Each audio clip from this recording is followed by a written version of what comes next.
came out and we saw this board called Main Street Homebrew. And so he looked at me and says, "Do you want to go back to work?" I said, "No, let's just go in there." So we walked in there. And this guy called Kevin, who was a PhD in microbiology, who quit his job to start a homebrewing store because he loves craft beer. He gives this big yarn about, how do you make this and, what do you do and how do you... And we were fascinated. It's just like completely enamored by this whole thing.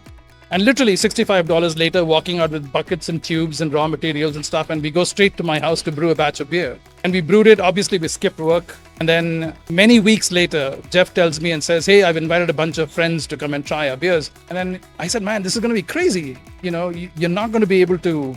We can't serve this beer. It's going to taste like shit.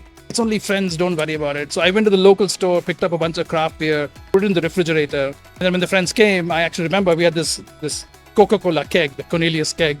And I put this little plastic, coupler on top of the keg, and I had a little plastic tap, and I poured the beer into the glass, and the beer was fantastic. It was just fantastic. So that was a moment I said, I have to go back to India to do this. Every time I came back to India, the only beer available was Kingfisher. And so when I made this California Golden Ale, it was just brilliant. And I said, yeah, we have to take it back and do this.